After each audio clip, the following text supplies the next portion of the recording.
Que Dios los continúe bendiciendo a todos en esta tarde y los voy a invitar a abrir sus Biblias en la carta a los Romanos, capítulo 4.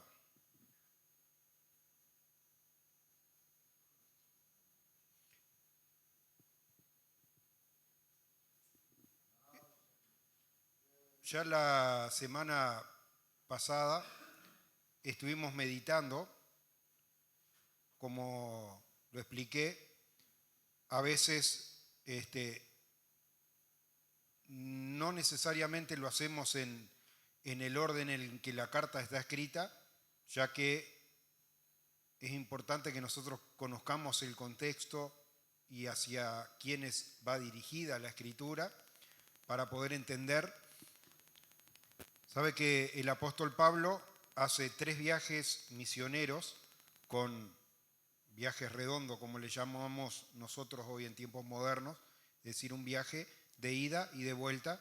Muchas veces volvía por el mismo camino para visitar las iglesias que había dejado constituidas, y en otras oportunidades venía por otro, con algún desvío, según el Espíritu lo guiase, o si tenía alguna urgencia, como era estar presente para alguna festividad en Jerusalén, a fin de dar testimonio, porque, como decía recién el pastor Alexis, predicaba este evangelio a toda criatura, no hacía distinción a este sí y a este otro no, porque nosotros somos responsables de dar la palabra, y el Señor es el que hace la obra. Por ahí el que menos pensamos es el que Dios tiene un propósito, y capaz que el que nosotros estamos convencidos que estamos equivocados. Mira el libro de Samuel, cuando Dios lo manda a ungir como rey allí de Israel en reemplazo de Saúl.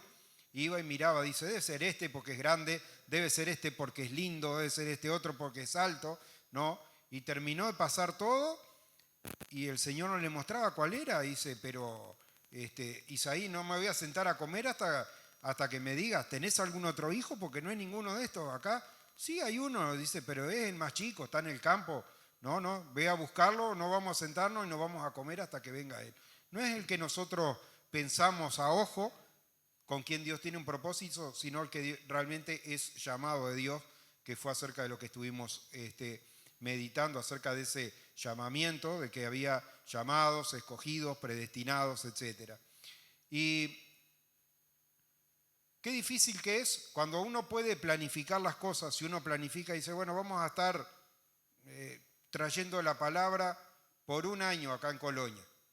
Podemos diseñar un estudio, hacerlo secuencial y decir, bueno, vamos llegando a todas las partes. Ahora, si fuera un encuentro de una sola vez, como le pasó a Felipe cuando Dios, aquel que había sido designado para servir a las mesas, pero Dios tenía un llamamiento más grande que el que los propios apóstoles le comisionaron, y lo llena del Espíritu Santo y lo manda a predicar a Samaria, y lo manda allí a predicar en un camino desértico.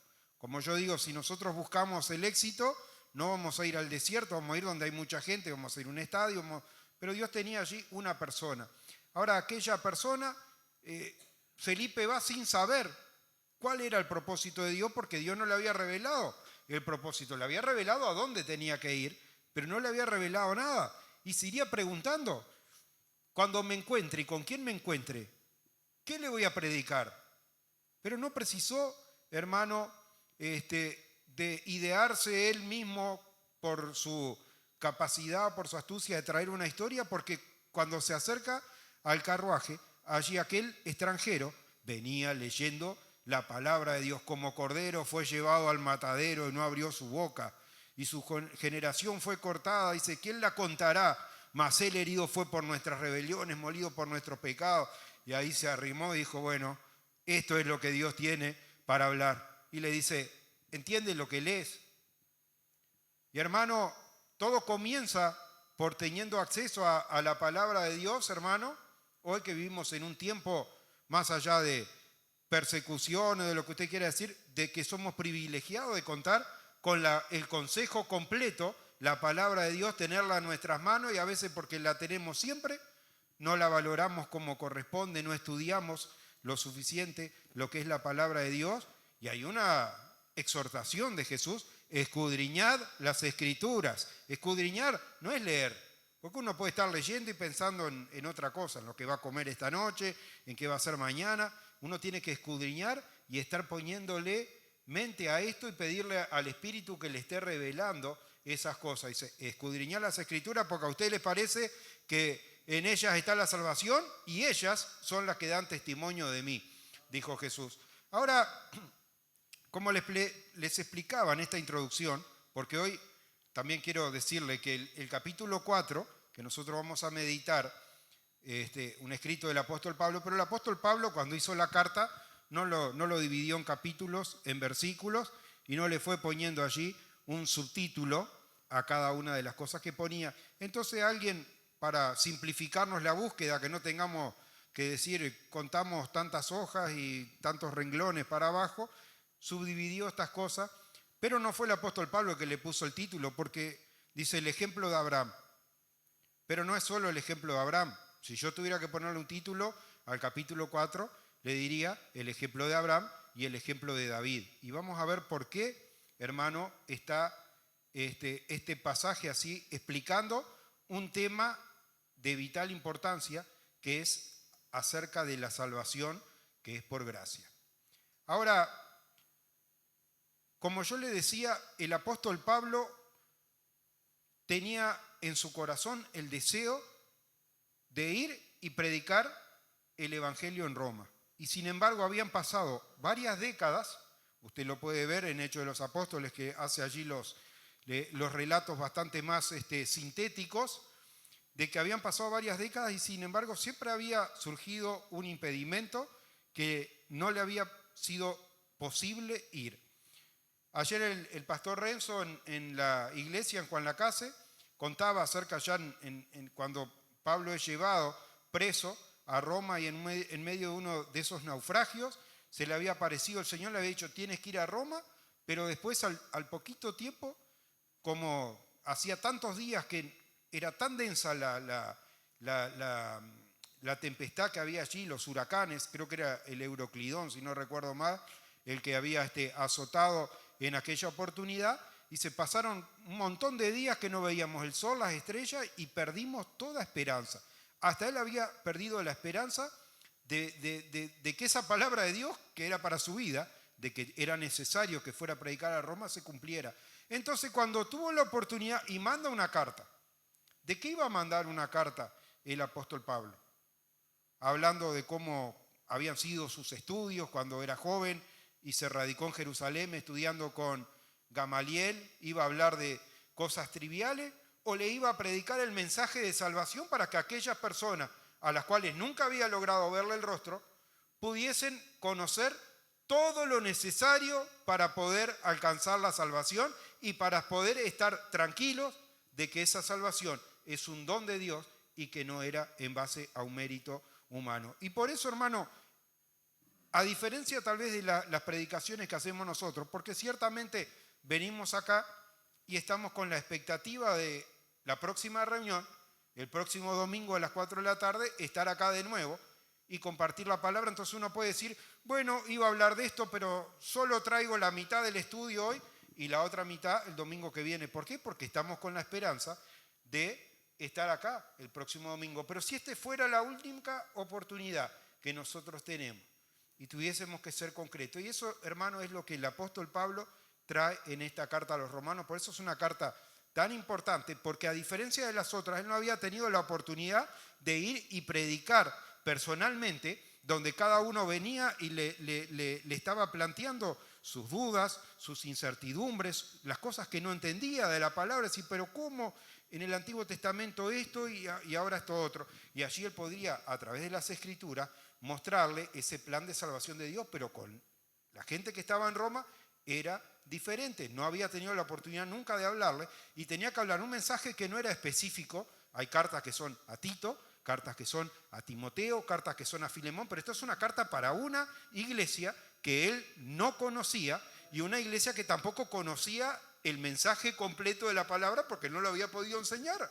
Entonces ahí es un mensaje que contiene un extracto muy importante de las verdades necesarias para que la persona pueda llegar a conocer en qué consiste el camino de Dios. Y vamos a ver que hay en este estudio un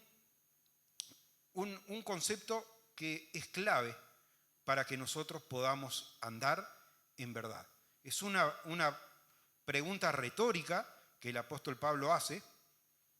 Cuando hacemos una pregunta retórica es una pregunta que no estamos esperando una respuesta, sino que uno mismo tiene la respuesta y se la está planteando al otro para que esté razonando, pero uno mismo va a decir cuál es la respuesta a la pregunta que están haciendo. Como si yo le dijera, ¿usted sabe en qué estación del año nosotros estamos?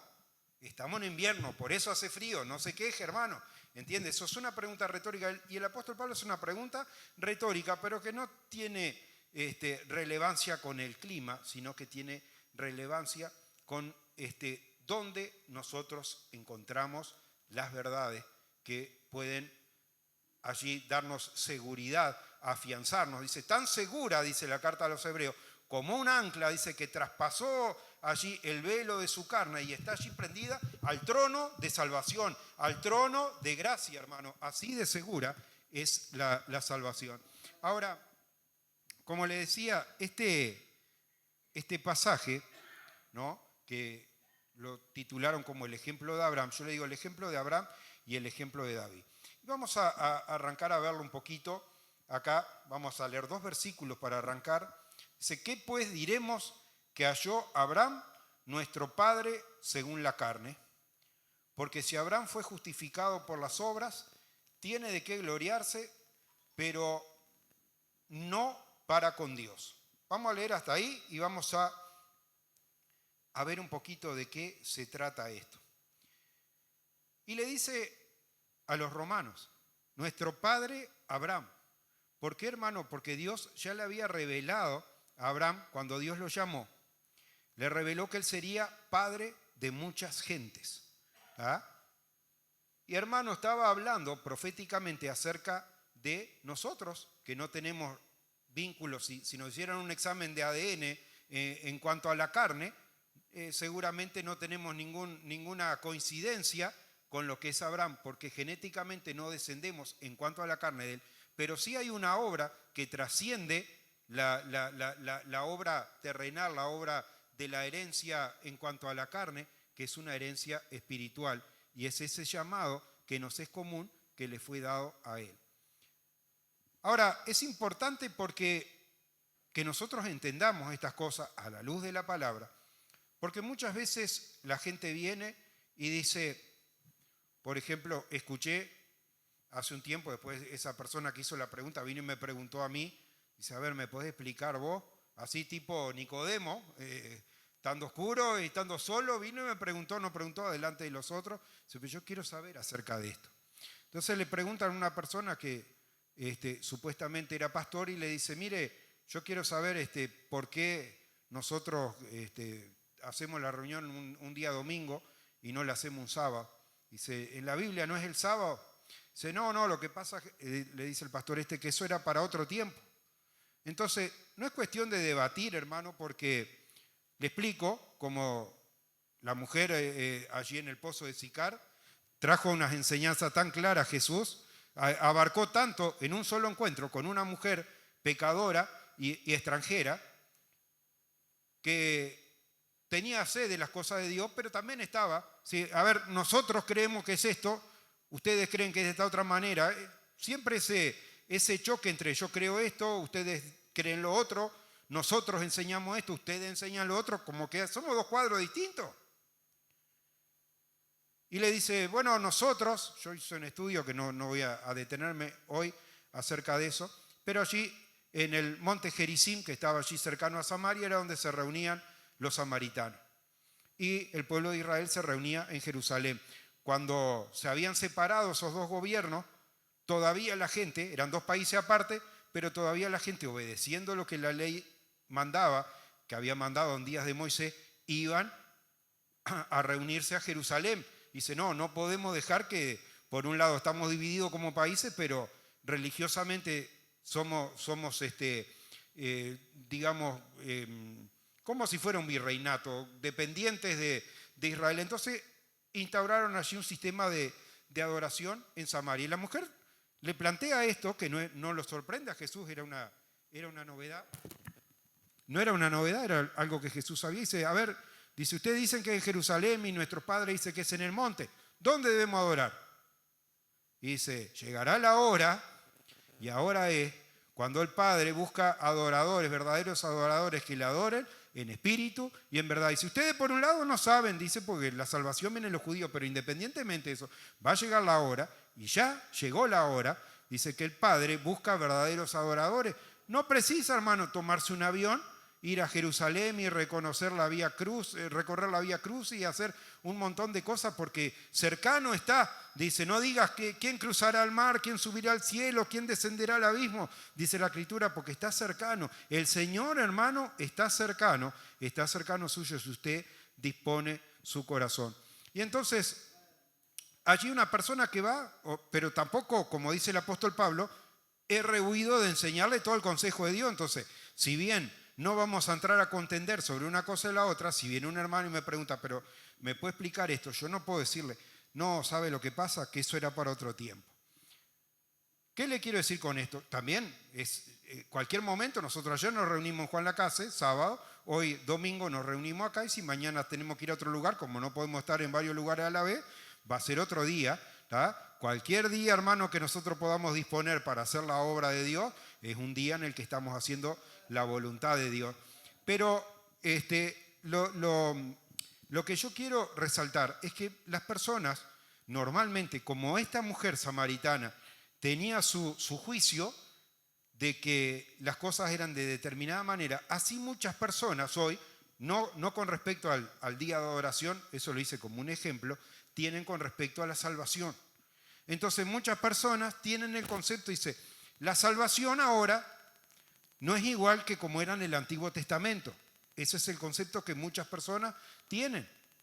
Y entonces el apóstol Pablo dedica el capítulo 4 de Romanos, yo le digo de qué trata para que usted después pueda ir, estudiarlo, escudriñarlo en su casa y realmente discernir si lo que yo le estoy diciendo está acorde a la Escritura o no.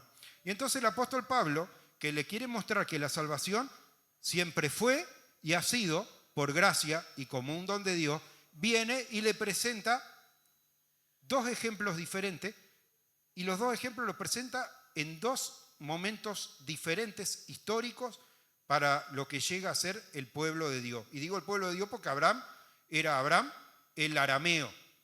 Esa era su ascendencia. Abraham no era israelita. Abraham no era judío.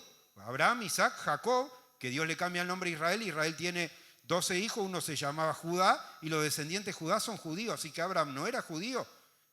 Vino a ser el bisnieto de él, el primer judío que hubo. ¿Tá? Eso son verdades que a veces la gente habla genéricamente y no sabe ni de lo que está hablando.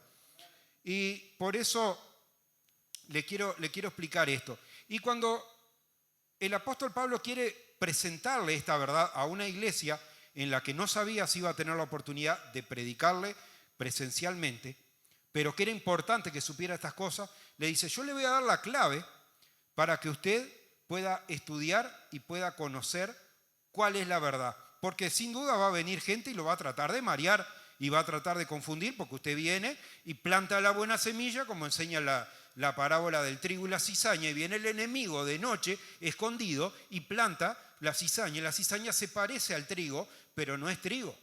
Y esa es la obra que hace el enemigo. Cuando uno planta la buena semilla, no nos tiene que sorprender, va a venir atrás el enemigo y va a plantar la mala semilla. Y entonces el apóstol Pablo, sabiendo que estas cosas iban a pasar, dice, yo les voy a dar una clave. La clave está en el versículo 3 del capítulo 4. Y es una pregunta. Y dice, porque, ¿qué dice la Escritura? Yo le sugiero, hermano, si usted tiene una lapicera, subráyelo, hágale un círculo alrededor de eso, porque esto es el eje central de poder estar afianzados en la verdad de Dios. Saber qué dice la Escritura. No es decir, bueno, nosotros creemos, por allá Pablo en un momento hace su raconto y dice, bueno, de la tribu de Efraín, creo que era él, no me acuerdo ahora bien, Benjamín, etcétera, etcétera, hace una serie de recuentos, pero acá no está hablando, le está hablando a gente que la única comunión en la que tenían era en que, igual que Abraham, que no era tampoco benjamita, ni judío, ni israelita, alcanzó esta salvación de la misma manera que hoy se nos ofrece a nosotros, ¿no? Y entonces le dice, lo más importante es que usted conozca qué dice la Escritura, ¿ah? No lo que dice un interlocutor cualquiera, qué dice la Escritura. Y entonces habla acerca de la salvación. Ahora, cuando Dios llama a Abraham y le da esa promesa de que muchas naciones, iban a surgir muchas naciones, muchos pueblos serían benditos en él. Dios, hermano, no precisa vaticinar cosas que van a suceder sobre algo que es predecible. Si usted, no sé, ve una manifestación, ahora va a haber en Argentina va a haber elecciones dentro de poco, tengo entendido, y ve y se llena todo allá la plaza del Obelisco y usted ve kilómetro y kilómetro de gente con un candidato, por ahí fácil predecir y decir, para mí va a ganar porque tiene muchos seguidores. Pero hermano, Dios, que es un Dios de los misterios, es un Dios de llamarle a lo que no es como si fuese, llama a Abraham y no le hace una promesa fácil de creer, porque cuando le hace la promesa ni siquiera tenía un hijo. Ni siquiera un hijo tenía cuando Dios le hizo la promesa. Pero ¿sabe qué? A pesar de lo difícil que podría haber resultado creer, Abraham creyó a Dios y dice la palabra, le fue contado por justicia. ¿Tá? Entonces, esa es la obra, hermano, que Dios hace, es el Dios de los imposibles, es el Dios de llamar a las cosas que no son como si fueran. Y ese llamado que Dios le hace a Abraham, es importante que nosotros sepamos que se lo hace a un arameo. No se lo hizo a un israelita, no se lo hizo a un judío, ni se lo hizo a alguien que conocía la ley de Dios, porque la ley de Dios no había sido dada. La ley por Moisés fue dada, dice la Escritura. Éxodo capítulo 20, lea, allí está la promulgación de la ley en el monte Sinaí. Así que cuando nosotros leemos acerca de Abraham, si alguien dice, no, en la antigüedad la gente se salvaba por guardar la ley y ahora esto no es así, sabe que la ley no había sido dada, no había israelita, no había judío, ¿no? Y la salvación a la cual accedió Abraham y que sería el cimiento para los que vendrían después, fue por fe. Dice, Abraham creyó y fue justificado por fe. Ahora, es interesante cuando nosotros vemos en la palabra, si usted estudia toda la palabra de Dios, todos deberíamos haberla leído por lo menos una vez, escudriñado más de una oportunidad también. Lleva mucho tiempo en que Dios, allí como con cuentagota, va declarando su plan de salvación. Y para muchos era una incertidumbre las cosas que Dios haría, porque Dios revela de a poco su plan de salvación. Y yo he puesto allí de alguna manera como un marcador la vida de Daniel en sus últimos días, del profeta Daniel. Dice, y tú, dice Daniel, ahora ve y reposa y te levantarás al final de los tiempos, donde como que por primera vez allí hay una clara alusión a la resurrección en el día postrero, que viene a ser una novedad en lo que Dios viene revelando de a poco en las Escrituras. Pero me sorprendía cuando estudiaba la palabra. Yo le decía que acá nosotros tenemos dos ejemplos, no el ejemplo de Abraham, sino el ejemplo de Abraham y el ejemplo de David. ¿Cuál es la parte importante de estos dos? Es que los dos vivieron en dos periodos totalmente diferentes. Abraham vivió en un periodo donde todavía ni siquiera lo había llamado y era uno solo, que se fue de su tierra y de su parentela con su sobrino allí y unas pocas ovejas. Allí comienza el llamado de Dios, pero no había Israel, no existía el país. Y cuando pasa el capítulo, por decirlo así, el apóstol Pablo, a referirse a otro, se refiere al rey David. Ya en días de David, hermano, era el segundo rey que hubo sobre Israel y ya la ley había sido dada mucho tiempo antes. Ayer se mencionó en la reunión de Juan Lacase cuando fueron a buscar el arca del pacto allí a la casa de Obed-Edom, que era una gran bendición, y adentro del arca del pacto estaban las tablas de la ley. Así que si alguien quiere decir, bueno, en el Antiguo Testamento las cosas eran así, puede decir, bueno, Abraham era la excepción porque la ley todavía no había sido dada. Pero ya para días de David, que la ley había sido dada, ahora sí, esa gente se salvaba por guardar la ley. ¿Es eso lo que...? Entonces vuelvo a la pregunta que hace el apóstol Pablo. ¿Qué dice la Escritura? Y la Escritura, porque todo esto que el apóstol va enseñando, lo enseña en base a la palabra de Dios. Cuando habla de Abraham que le fue contado por justicia, fíjese ahí, dice Génesis capítulo 15, versículo 6. Enseña esas cosas. Abraham creyó a Dios y le fue contado por justicia. Ahora, cuando va a hablar acerca de David, vuelvo a hacer la pregunta, ¿qué dice la Escritura? Salmo 32, versos 1 al 2, cita el apóstol Pablo. Y dice, como también David habla de la bienaventuranza del hombre a quien Dios atribuye justicia sin obras. Y lea lo que pone David, revelado por Dios. No sé hasta dónde haya podido entender estas cosas que Dios le reveló, porque muchas veces, dice, en el Espíritu, dice el apóstol Pablo, hablamos misterios.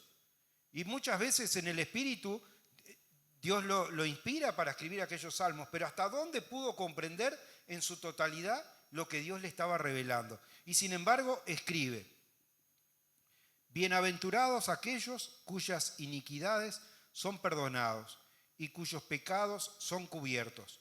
Bienaventurado el varón a quien el Señor no inculpa de pecado. ¿Se da cuenta, hermano, que dice bienaventurado aquellos cuyas iniquidades son perdonadas y cuyos pecados son cubiertos? ¿Pero cómo? No por obra, dice bienaventurado al que el Señor no inculpa de pecado. Ya está, hermano, anunciando acerca de la gracia, del perdón inmerecido en días en que la ley ya había sido promulgada. Así que, hermano, este ejemplo que el apóstol Pablo le está transmitiendo a la iglesia de Roma, le cita dos personas, una anterior a que existiera Israel y anterior a que existiera la ley, y otra en días en que la ley estaba y existía el país de Israel, y así y todo viene a mostrarle que esa salvación, hermano, que alcanzaron era enteramente un regalo de Dios. Ahora, yo le decía que nosotros no podemos leer y seguir para adelante hasta que uno no se detenga en los conceptos y entienda. El versículo 4, ¿no? Vamos a leer el 3 completo y después el 4, a ver si usted entiende lo que lee, como dice la Escritura. Porque ¿qué dice la Escritura? Creyó Abraham a Dios y le fue contado por justicia. Pero al que obra no se le cuenta el salario como gracia, sino como deuda. Y acá estos términos, hermano, por ahí nos confunden un poquito. ¿Qué quiere decir? Yo le pregunto, si uno es un empleado, ¿tá?, y trabaja para un patrón y cobra quincenalmente o por semana, como usted quiera, es lo mismo. Entonces yo tengo que arrancar a trabajar, por ejemplo, el lunes, y trabajar hasta el día viernes para que a mí me pague. Si yo llevo trabajado el lunes y el martes, ¿quién está en deuda? ¿El empleado o el patrón? ¿Quién está en deuda? Cuando uno trabaja, el salario se lo está debiendo el patrón. Yo cuando trabajo, hago 2 días de trabajo, el patrón me debe a mí, no yo le debo al patrón.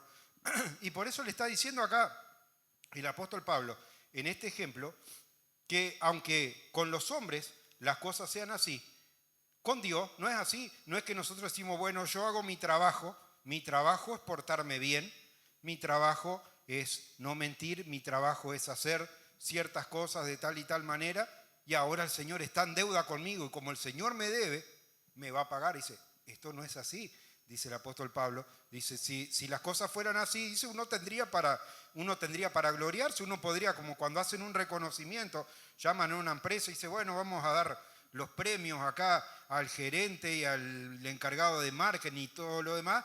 Dice, mire, esta persona, antes facturábamos tanto, ahora facturamos cuánto, gracias a que está este nuevo gerente acá. Y ahí pasa todo orgullosa la persona, decir, yo me lo gané. Pero acá la palabra de Dios, lo que el apóstol Pablo nos está enseñando, que en el reino de los cielos no es así, que nadie puede venir acá a decir, porque yo soy tan bueno y no me equivoco nunca y no miento y no hago esto y no hago aquello, ¿tá? Porque la salvación es una obra totalmente diferente y completa que es de parte de Dios. Y ahí entra otro concepto, hermano, ¿no? Y es el concepto, vamos a pasar al verso 25, que es el final, dice, el cual fue entregado por nuestras transgresiones y resucitado para nuestra justificación. Evidentemente viene exponiendo acerca del rol de Jesucristo para que nosotros podamos alcanzar esta salvación, que como decíamos es un regalo de Dios. Ahora, hermano, mucha gente dice, usted va y le dice, ¿sabe qué? Cree en el Señor Jesucristo y usted puede ser salvo. No puede ser así de fácil. La mayoría, el mayor obstáculo que encuentra es eso. Dice, no puede ser tan fácil, tiene que ser más difícil. Tiene que ser más difícil. Y yo le pregunto, dependiendo del bolsillo de cada uno, porque uno puede regalar un caramelo, puede regalar un termo, puede regalar un auto, puede regalar un edificio o apartamento, todo depende del bolsillo que cada uno. Yo le pregunto, cuando usted recibe un regalo, ¿es difícil recibir un regalo? ¿Es difícil recibir un regalo? No, porque el regalo al que lo recibe no le cuesta nada. El regalo costó, alguien pagó el precio, pero recibir el regalo, por más grande que sea el regalo, no es difícil. Y esa, hermano, es la obra que Dios hace.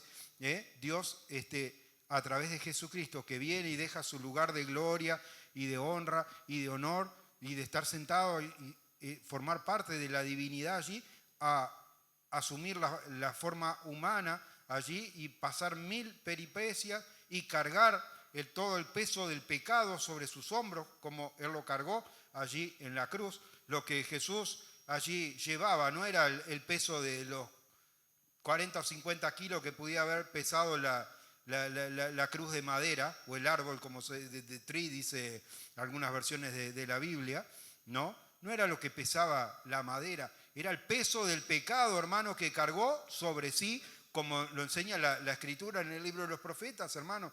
Entonces, solo para que nosotros podamos, porque tenemos que ser breve, y yo ya hablé 5 minutos más de lo que tengo que hablar, quiero leerle dos versículos. Uno está en Efesios 2, 8 y 9, para redondearle estos conceptos que el apóstol Pablo con más tiempo les enseñaba en las iglesias. Y dice en Efesios 2, 8 y 9, dice, porque por gracia sois salvos por medio de la fe, y esto no de vosotros, pues es un don de Dios, no por obras, para que nadie se gloríe. Y el otro pasaje, hermano, que quiero compartir con ustedes es Tito capítulo 3, versos 5 y 7. También me comentaron ahí que el hermano toma anotaciones. Qué bueno es que uno pueda volver a la casa y decir, a ver si lo que enseñó acá el pastor Daniel está así. Y lo podamos ver comprobado en la palabra.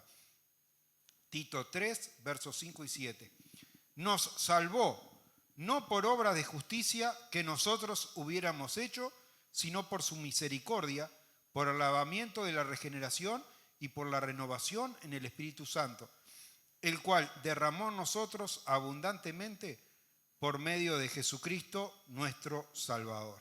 Así que, hermano, más claro, como se dice en criollo, hay que echarle agua. Pero sepa, hermano, la próxima vez que alguien le diga, no puede ser así de fácil, póngale el ejemplo del regalo. Usted, a ver si recibir un regalo es algo difícil, no importa el tamaño del regalo. Yo no he visto a nadie que cuando condiciona dice, no, este regalo no. El regalo, hermano, se recibe y es gratis, pero por más alguien tuvo que esforzarse para poder hacer ese regalo. Y el Señor vino y pagó el precio. Y eso, Abraham le creyó a Dios y le fue contado por justicia. ¿Podemos creerle a Dios en esta tarde, hermano? ¿Podemos creerle? Bueno, sepa que si usted le cree a Dios de que el Señor lo declara justo por gracia, usted está recibiendo ese regalo de Dios. Que el Señor los bendiga a todos.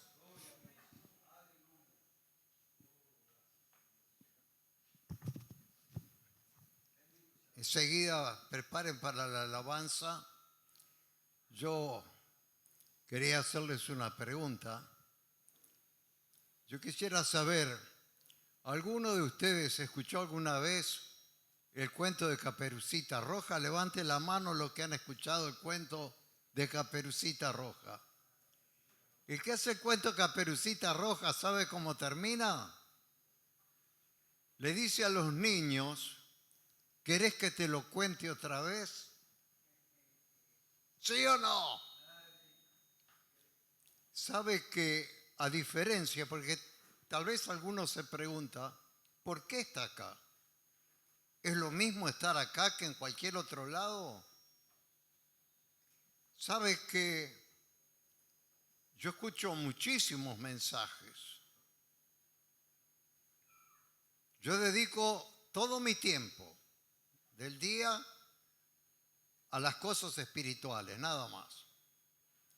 Pero me he dado cuenta que en las mayores religiones, la mayor parte de los predicadores siempre le cuentan la misma historieta.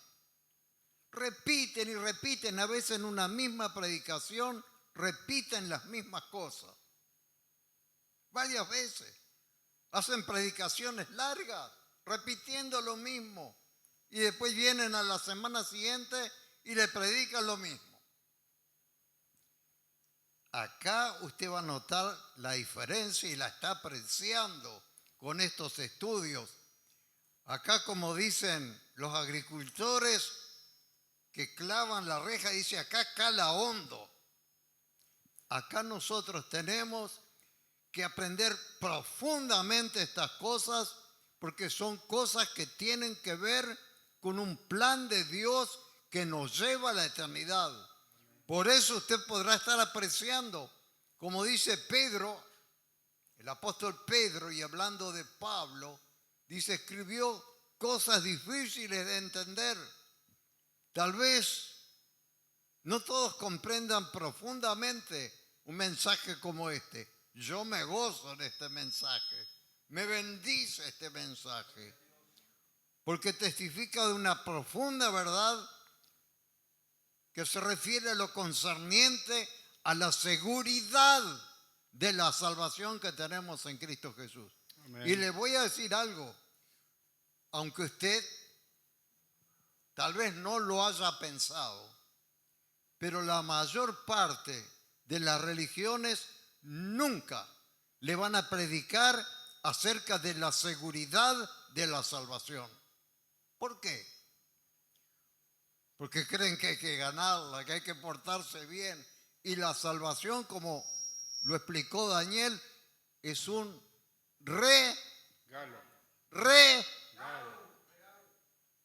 algo de enorme valor.